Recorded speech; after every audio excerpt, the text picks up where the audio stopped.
చిట్టి, ఆ తోటలో చాలా మంది ఆడలున్నారు. ఒక పిలుపు పిలిస్తే బేరమైనా తగులుతుందంటావా? అయితే ఇంకే పిలిచేస్తాను. చీరల బండి వచ్చింది. చీరల బండి వచ్చిందే, పదండి సోదా.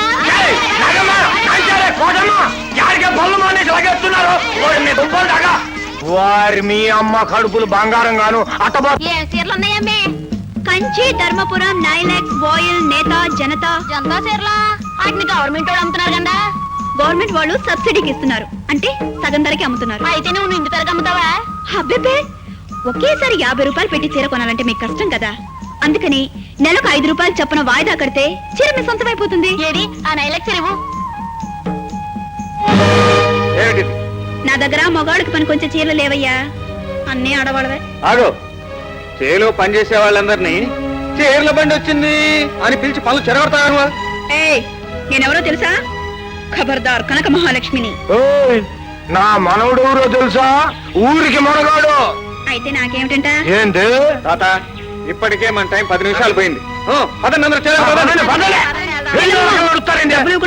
పోతున్నావా? చేతికొచ్చిన బేరం చెడగొట్టావు కదూ. ఉండు, నీ సంగతి చూస్తాను. చూడు ఖబర్దారు, నా సంగతి చూడదలుచుకుంటే 5 గంటల వరకు ఇక్కడే ఉండు, అప్పుడు చూసుకుందాం. ఏమయ్యో, నీ ఊరొచ్చావు కదా అని ఫోర్స్ కొడుతున్నావా? ఓజా, పొరపడ్డావు. మన ఫేసే అంత. వస్తా. కూరగాయలు అమ్ముకోవటానికి టౌన్ కు రాకపోతావా? అక్కడ నీ సంగతి నేను చూడకపోతానా? రేపే ట్రాక్టర్ తెచ్చుకోవడానికి టౌన్ కు వస్తున్నా. ఏం చేస్తావో చేసుకో.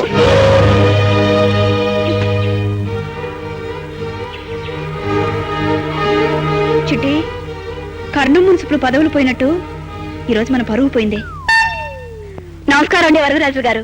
ఓహో, కనకమా? ఏమిటి వారం రోజుల నుంచి కనిపిస్తలేదు? ఏముందండి, వ్యాపారాలు బాగాలేవు, సీజన్ చాలా డల్ గా ఉంది. మళ్ళీ ఒక 1000 రూపాయలు చీరలు ఇప్పిస్తే. మరి బాకీ డబ్బులు? వ్యాపారం చేసుకునే వాళ్ళకి డబ్బు ఎంత ప్రాణం నాకు తెలుసులేండి. ఇదిగోండి. ఇదిగో అప్పారావు, డబ్బు జమేశాను. 4 వాయిల్ చీరలు, జనతా చీరలు ఒక 10, నైరస్ చీరలు ఒక 1/2 డజన్ ఇచ్చేయి. అవన్నీ వాడికి తెలుసుగానే. కబుర్లు ఏమిటి కనకం? కబుర్లు మా దగ్గర కష్టపడి బ్రతికే వాళ్ళం మా దగ్గర ఏముంటాయిలేండి. కాళ్ల మీద కాళ్ళు వేసుకుని దర్జాగా కూర్చుని మీ పోటీ వాళ్ళ దగ్గర ఉంటాయి గాని. కొట్టేదే దెబ్బ. చేతిండి. తీయపోతే ఏమవుతుంది? గొడవ అవుతుంది. కనకం, నీ కష్టం చూడలేని వాడిని నేను ఒకనున్నాను అని గుర్తుంచుకో. నువ్వు మొయ్యలేని బరువులేమన్నా ఉంటే నేను మోస్తాను. నిజంగా మోస్తావా? పోలీస్ బేడీని మోస్తావా? Organdy Venkatagiri voile, full voile, ఉలి ఉలి చీరలు. ఇదిగో ఎల్లమ్మాయి, ఇలారా. వస్తున్నానమ్మా. అనవసరంగా చీరలమ్మాయి పిలుస్తున్నావు? బాగున్నారమ్మా? బాగున్నారండి. చెప్పండమ్మా, ఏం చీరలు కావాలి? ఆర్గండ, వెంకటగిరి, వాయిలా, ఫుల్ బాయిలా, ఉలువులా? దీపావళి పండక్కి తీసుకున్నాం కదమ్మా. ఏమిటండి మీరు? నేనేదో ఒకేసారి 50 100 వసూలు చేస్తున్నట్టు మాట్లాడుతున్నారు. నెలసరి వాయిదాల పద్ధతి మీద ఇచ్చేదాని కదా. మీరెంత సంపాదిస్తున్నారు? నెలకు 10 రూపాయలు కట్టలేరా? 10 రూపాయలంటే నీకు తేలిగ్గా ఉంది, సంపాదించేవాడికి తెలుస్తుంది. చాలండి, మీరు ఊరుకోండి. మీ పక్కింటి మనిషి లేదు, సంక్రాంతికి ఆఫ్ ఆయిల్ కొన్నాడు, శివరాత్రికి ఫుల్ ఆయిల్ కొన్నాడు, ఉగాదికి ఉదారంగా కంచిపట్టి చీర కొన్నాడు. ఆయనకి నా మీద ప్రేమ ఉంటేగా నా బ్రతుకు పండక్కి చీరలు కూడానా? ఎందుకులేమ్మా, తీసుకుపోమూట. అయ్యో, మీరు ఊరుకోండమ్మా, మీరు ఏడవకండి. ఏమండి, 10 రూపాయలు ఎంతండి? మీరు పట్టణంలో బార్లో బీరు తీసుకున్నారు. మీరు బీరు తాగుతారా? నేనెక్కడ తాగానే? ఇదిగో, నేను బీరు తాగడం నువ్వు చూసావా? మీరు క్లబ్ లో ప్యాకాడుతూ ఆ పక్కనే బార్ లో బీరు తాగారు కదండి. మీరు ప్యాకాట్ కూడా ఆడుతున్నారా? అయ్యో, మన పిల్లలు ఏమైపోతారండి. నేను ప్యాకాట్ ఏమిటే? ఇదిగో, నేను ప్యాకాట్ నువ్వు చూసావా? మరి మీరు మార్వాడి దగ్గర అప్పు ఎందుకు తీసుకున్నారు? ప్యాకెట్లో డబ్బు పోగొట్టుకునే కదా. మీరు మార్వాడి దగ్గర అప్పు కూడా తీసుకున్నారా? అయ్యో, నేనెక్కడ అప్పు చేశాను? ఇదిగో అమ్మాయి, నన్ను ఎందుకు సప్తవసనాలకి చక్రవర్తిని చేస్తావు? ఓ ఫారెన్ ఎలక్షన్ మా ఆవిడికి ఇచ్చే. అలాగే. ఇదిగో, 2 నెలల వాయిదా ముందే తీసుకు. అలా అన్నారు, బాగుంది. ఇప్పుడు చూడండి, అమ్మగారి ముఖం ఎలా వెలిగిపోతుందో. ఏ రంగు తీసుకుంటారమ్మా? ఆ గులాబీ రంగు చీర. ఏది? ఇదా? తీసుకోండి.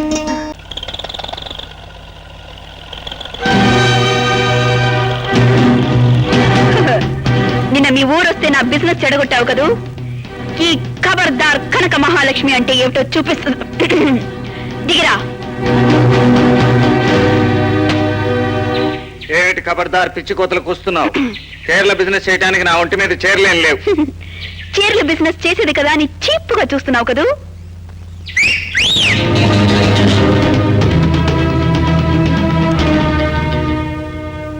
ఎవరు వీళ్ళంతా? పాతకేడీలా?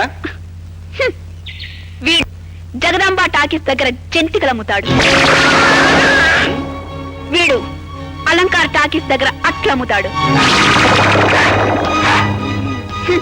వీడు వసంత టాకీస్ దగ్గర బఠానీలు అమ్ముతాడు. వీడు భాస్కర్ టాకీస్ దగ్గర బజ్జీలు అమ్ముతాడు. వీడు సాగర్ టాకీస్ దగ్గర సవరాలు అమ్ముతాడు. అయితే వీళ్ళంతా డైలీ బిజినెస్ చేసుకునే వాళ్ళు అన్నమాట. అవును, నన్ను అవమానిస్తే రోజు వారి వ్యాపారస్తుల సంఘాన్ని అవమానించినట్టు. అందుకే వీళ్ళంతా సమైక్యంగా పోరాటి వచ్చారు. చూడండి, మిమ్మల్ని చూస్తే నాకు జాలేస్తోంది. పగలు చేస్తేనే రాత్రికి భోజనం దొరికే మనుషులు మీరు. మిమ్మల్ని కొట్టి మీకు ఆయన చేయటం నాకు ఇష్టం లేదు. మేమిద్దరం చూసుకుంటాం, మీరు వెళ్ళిపోండి. మీ ఇద్దరు చూసుకునేదంటే నీ స్థితి నేను చూస్తాను. సరే, ఇంతగా ముచ్చట పడిపోతున్నారు, కాదనటం ఎలా? ఓ చిన్న పన్యం. నేను మీ ఒంటి మీద చెయ్యి వేయను, కానీ మీ అందరి ఒళ్ళు హూణం అయ్యేలా చేస్తాను. రే, ఏదో మాయ చేస్తున్నట్టున్నాడు, వేసేయండి.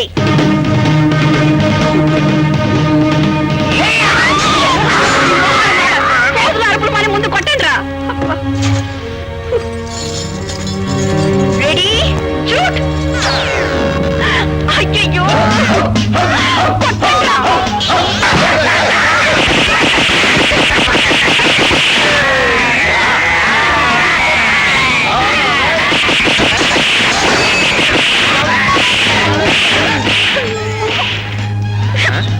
అలా పని చేయాలి.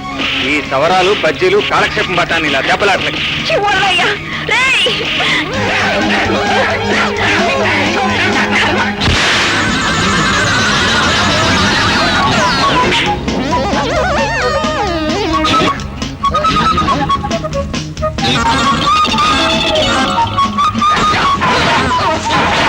ఈసారి పేట రౌడీలను పిచ్చుకువచ్చే కథనానికి ఆహ్వానించి నీ ఒంట్లో పొగరాడి మీద కాలు దవ్వకుండా ఉండాలంటే నేను చెప్పిన పని చే. అమ్మలేదు గిమ్మలేదు చేస్తావా? ఈ చీరల మూట పట్టుకెళ్ళి ఆ కొండవతల పారేయమంటావా? నేను చేస్తాను. నేను మ్యూజిక్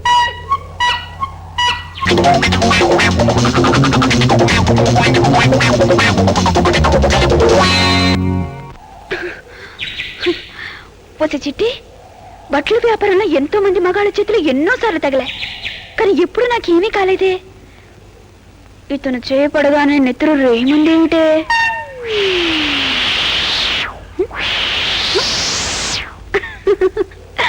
రావయ్య రామస్వామి, ఇప్పటికే చాలా పొద్దెక్కింది. ఏమిటో మీరు నన్ను ఇట్టెట్టు ఇలా భోజనానికి పిలవడం, ఊళ్ళో వాళ్ళకి ఏదైనా డౌట్ వస్తుందేమోనని నాకు డౌట్ గా ఉందండి. డౌట్ ఎందుకయ్యా, ఇద్దరు మగవాళ్ళమేగా. పోనీ నువ్వు ఆడదాను అయితే డౌట్ పడవచ్చు. ఇద్దరు పెళ్ళాలు లేని వాళ్ళమే అనుకోండి. పాపం సచ్చి ఏ లోకంలో ఉందో నా భార్య వెళ్ళిపోయింది, మీ భార్య ఏమో లేచిపోయింది. ఏడుచ్చు కొడతా నా మాటన్నా ఉంటే. నా భార్య లేచిపోలేదు, నేనే వదిలేసి. ఏమండి, నాకు తెలియదటండి. ఊళ్ళో వాళ్ళ డౌట్ నా డౌట్ గా చెప్పాను కానీ కేవలం నా డౌట్ అని మీరేం డౌట్ పడక్కర్లేదు. వడ్డించండి వడ్డించండి వడ్డించండి వడ్డించండి వడ్డించండి.